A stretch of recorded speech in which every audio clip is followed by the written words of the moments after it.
Picture this. You're walking through a blinding Connecticut blizzard. Oh, brutal. Right. Just freezing, absolute whiteout conditions. And it's the late 1800s, so you don't have a modern winter coat. Yeah, no Gore-Tex back then. Exactly. And through the snow, you see a man. He's walking a precise, unvarying 300-plus mile loop through the Hudson Valley and New England. Just like trudging right through the storm. Trudging, and he is doing it wearing 60 pounds of heavy leather patches that he actually stitched together himself. It's just such a staggering image. It really is. So, welcome to today's deep dive. We are looking at the source notes on one of the most, truly enigmatic figures in Northeast lore. A man who essentially turned himself into a regional monument, really. Yeah, executing this extreme multi-decade routine that completely defied the social norms of his era. Okay, let's unpack this, because my mind immediately tries to map this onto pop culture, right? Oh, sure, you try to find a reference point. Right, and you naturally think of, like, a 19th century Forrest Gump. But the running cross-country phase. Exactly.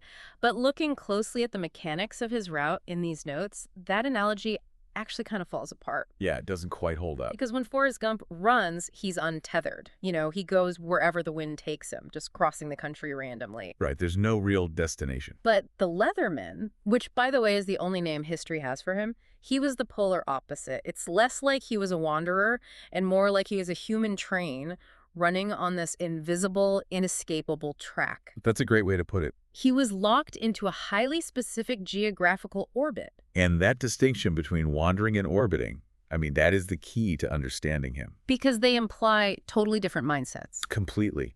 Wandering implies a lack of direction, right? And orbit implies a gravitational pull to a strict routine. Right. The notes detail how he slept exclusively in a network of rock shelters and caves along this 300-mile route. Which is just wild to think about. It is. He didn't, deviate to find a barn during a blizzard. He stayed on the track. Okay, but I have to push back a little on the idea that this was just some deliberate, quirky lifestyle choice. Sure, go ahead. Because when I read the historical accounts of a man wandering in freezing wet leather and sleeping in caves, my modern brain immediately jumps to, untreated mental illness.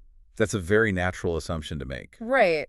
Are we romanticizing what was actually a severe psychological crisis? It is a completely fair modern lens to apply. Yeah. Anyone isolating themselves to that extreme is, likely dealing with profound internal fractures. Yeah, that's what I'm thinking. But what's fascinating here is if we analyze the mechanics of his survival, the whole aimless crisis theory really doesn't hold up. Wait, really? Why not? Well, surviving a New England winter outdoors requires immense executive function. Oh, yeah, I guess that's true. You have to source calories consistently. You have to navigate through snowstorms. You have to maintain fire in damp caves. Which is hard enough with modern camping gear. Exactly. The unyielding exactness of his 34 to 36-day cycle reveals a mind that was fundamentally committed to structure. Almost obsessively committed. Right. For someone who might have found the complexities of regular society terrifying or unnavigable, this route wasn't a punishment. It was a coping mechanism. It was a mechanism of absolute control. He measured his life in predictable increments, creating a world where he established all the parameters. Wow. Okay, so let's talk about the physical parameters of that world, because the mechanics of his clothing alone are staggering. Oh, the leather suit. Yes. If you hold a 60-pound weight at the gym, you understand how heavy that is. It's basically a small anvil. Exactly. Now imagine wearing it. And primitive, hand-stitched leather doesn't function like modern Gore-Tex? No, it certainly doesn't breathe. Right. In the July humidity of the Hudson Valley, that suit is a sweltering 60-pound sauna. And then think about the winter. Oh, in February, leather just absorbs moisture from sleet and snow. The thermal properties of wet leather in sub-zero temperatures are frankly horrifying. I can't even imagine. Once it absorbs that freezing rain, the material stiffens up. Like wearing frozen cardboard. Worse.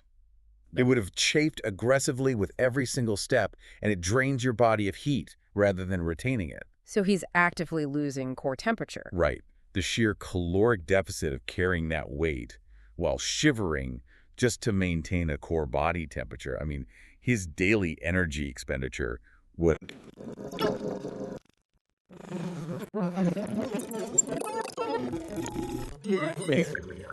Every single day. Which brings up a massive historical contradiction in these sources. Oh, about the vagrancy loss. Yes. The late 1800s were an incredibly hostile time for transients. Extremely hostile. Following the Civil War and, various economic panics, towns across the Northeast enacted brutal vagrancy laws. They did not tolerate outsiders. Not at all. The authorities usually ran unidentified outsiders out of town with lanterns and pitchforks. Just absolute mob mentality. Yet here we have a silent man dressed in 60 pounds of grimy leather emerging from a cave. And instead of calling the sheriff, the locals actively accommodated him. It's true. The sociological response to his presence is perhaps the most fascinating layer of these notes. It really is. Communities along his route didn't just tolerate him, they anticipated him. Wait, they looked forward to him coming. People literally set their calendars by his arrival. Local housewives and farmers would leave food out, waiting for him to pass through. See, here's where it gets really interesting to me. Put yourself in the shoes of a Hudson Valley farmer in the 1880s. Okay, isolated homestead out in the woods. Exactly. You have this isolated property. A strange, towering man in a massive leather suit walks onto your land. Sounds terrifying, honestly. Right. And he rarely speaks, and when he does, it's just this mumble of broken English or French. Yeah, very unsettling. By all conventional logic, that is a terrifying encounter. How did he bypass that deep-seated human fear of the unknown? He bypassed it through obsessive predictability. Oh, because of the 34-day schedule? Exactly. Think about it. The primary fear of a stranger is what they might do next. Right, like, will they steal from me? Will they steal? Will they demand shelter inside my home? Will they become violent? The unpredictability is the scary part. But the Leatherman removed every single variable of the unknown. Because he never changed his routine. Never. You knew precisely when he was arriving. You knew he would only stay long enough to eat. And he never asked for money. Right. Crucially, yes. You know he would never ask for more than food. The sources note he had a strict personal code against carrying or accepting money. So he effectively opted out of capitalism entirely. Pretty much, yeah. He was purely transactional, but only in the most basic biological sense, like calories for a visit. If we connect this to the bigger picture, by refusing currency, he proved he wasn't a grifter. He wasn't running a scam. Right. He wasn't trying to exploit the community. He offered these isolated rural towns a reliable, shared ritual. Wow, a shared ritual. Providing a meal for the Leatherman actually became a point of civic pride. Oh, like, he chose our porch today. Exactly. It transformed him from a frightening transient into a regional institution.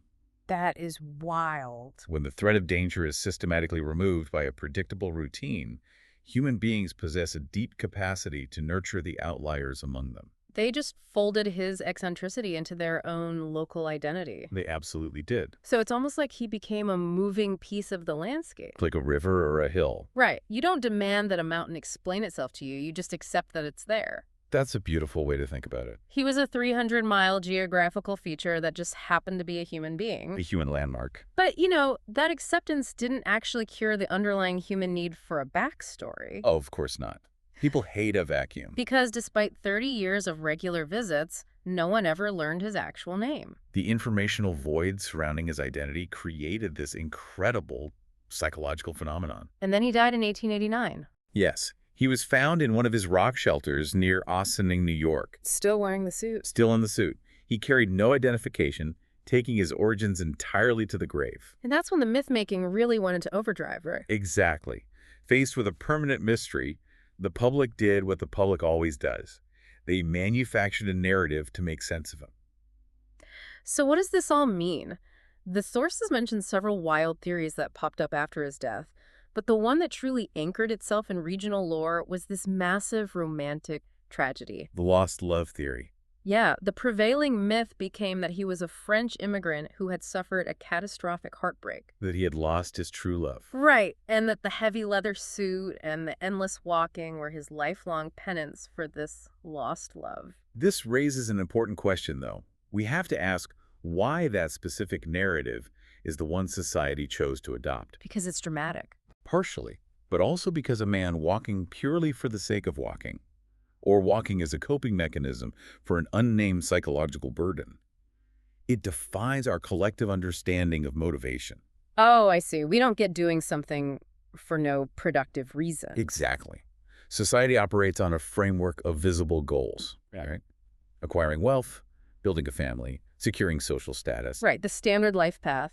When an individual completely rejects that system, it triggers a deep cultural discomfort. So we need to explain his non-participation in a way that validates our own choices. Precisely. Like, if he's just a guy who preferred walking in the woods to working in a factory, Yeah. that subtly challenges the necessity of the factory. It threatens the whole social order. Wow, that's deep. But a broken heart, that is a universally understood trauma. Everyone gets heartbreak. By projecting that specific grief onto him, society gave his endless march a digestible narrative arc. It converted him from an unfathomable outlier into a sympathetic, tragic hero. Because he provided absolutely no biographical data, he functioned as a total blank slate. He became a mirror. Yes, a mirror for the communities to reflect their own romantic ideals and mythologies back onto him. So it's this inverse relationship. The less factual data he gave them, the more mythological data they generated to fill the void. That's exactly how folklore works. And the irony is that the total lack of a definitive answer is what immortalized him. Absolutely. If he had simply, introduced himself, explained his background, and shaken hands with the locals, we wouldn't be examining his life today. He'd just be a footnote. The mystery was the preservative. The mystery was the preservative. I love that. And to this day, his identity remains completely unsolved. But the physical imprint of his life is still there. Yes, the geology of his routine remains largely intact. It's so cool. You can actually go to the Saratoga and Hudson areas today and physically trace his path. You can walk right into the caves. Yeah, the notes mention that visiting the Leatherman caves is still a popular detour for road trippers in the region. It's a great little piece of history to explore. You can walk into the exact rock shelters where he survived those brutal 19th century blizzards. And standing in one of those shelters, it offers a very tactile connection to the past. It has to feel incredibly surreal. It forces a realization about the quiet, unconventional people who operate on the periphery of our own communities even today. It really does. It asks us to consider how we observe those who exist outside the standard framework. Which brings up a fascinating modern contrast. Right. Thinking about those caves today highlights a massive difference between the 1880s and our current era. Oh, definitely. We've spent this time analyzing how society had to invent a tragic backstory to justify his life, basically assuming his existence was a form of suffering. Assuming he was broken. Yeah, but what if the Leatherman wasn't a tragic figure at all? What if he wasn't running from something? Exactly. What if he was living exactly the life he wanted on his own highly specific terms? Achieving ultimate autonomy by adopting a life of ultimate constraint. Yes, and that level of autonomy feels entirely impossible now. Oh, completely impossible today. In our modern age, we are tethered to constant digital tracking. Smartphones, GPS, cameras everywhere. Social media oversharing, we are visible at all times. So could someone ever disappear into a life of complete self-determined anonymity like he did? Remaining entirely off the grid while simultaneously being a highly visible public fixture in dozens of towns. Yeah, could you do it? It's a paradox that modern surveillance simply wouldn't permit. And if someone tried it today, think about it.